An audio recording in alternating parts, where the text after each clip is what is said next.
आली तुझ्या राम घोषात इंद्रायणी।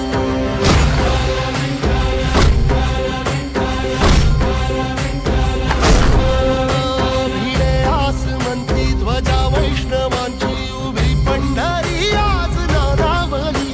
तुझे नाव ओठी तुझे रूप ध्यानी जीवाला तुझी आस गाला गली। जरी बाप साऱ्या जगाचा परी तू आमालेकरांची विठू माऊली।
सवारीचा घेतला पावला निया भाव